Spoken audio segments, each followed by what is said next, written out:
And after a day full of emotion, tributes, tradition, and hundreds of Hoosiers paying their respects, Officer Seara Burton is in her final resting place. Memorial services for the 28-year-old Richmond officer span several cities, counties, and communities, all leading to her funeral at the Heroes of Public Safety section in Crown Hill Cemetery. Tonight, Emily Longnecker shares the statewide effort to give Officer Burton the final send-off she deserves.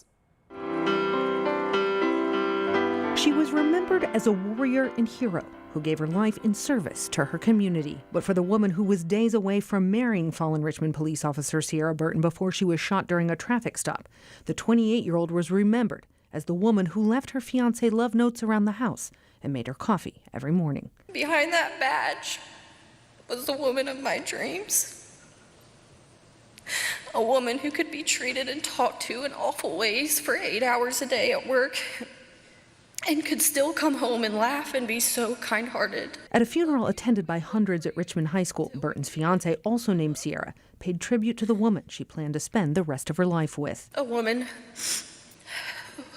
who was going to be the best mom to our future children that we already had names picked out for. A woman who never went a day without telling me just how beautiful I am and how in love she was with me. Burton's stepmother, Amy, who is also a Richmond police officer, talked about working alongside a woman who she said had drive and determination. I hope she knew just how proud I was of her and how much I loved her. Seara was the strongest woman I've ever known, and she recently just showed the world just how strong she was. Following Monday's memorial, the funeral coach carrying Burton's casket made its way under a garrison flag before stopping in front of the Richmond Police Department, where Burton's 1042 went out. Canine Officer Burton demonstrated commitment, professionalism, and dedication every moment of every day, and proudly wore the badge as a warrior for her community. She has gone home now for the final time. Canine Officer Seara Burton, Canine 2 of the Richmond Police Department, is 1042. Burton's funeral procession made its way to Crown Hill Cemetery with her canine partner Brev walking in front of the coach, carrying Burton's flag-draped casket. Elwood's police chief carried the thin blue line flag, marking his department as the last before Richmond to lose an officer in the line of duty when Elwood police officer Noah Chenevez was shot and killed in July.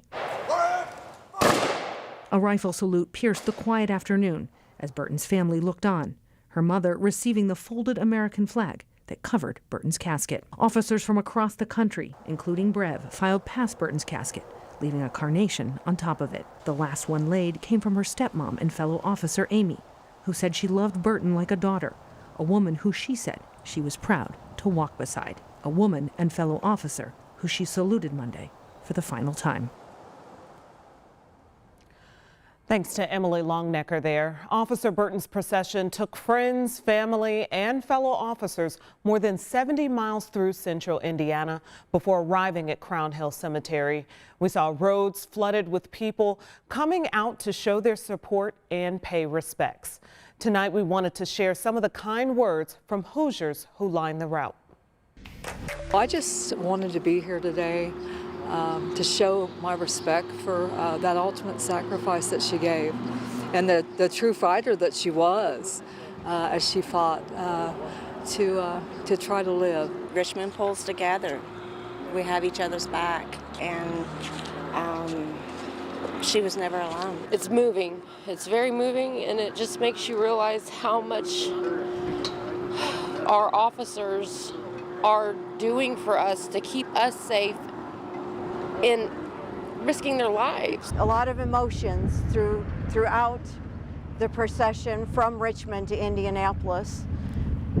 It's just gut-wrenching when an officer loses her life in such a way. We live in a small community and it's all about respect. If you didn't have officers like that, this town would fall completely apart. My favorite line there, she says, "We have each other's back."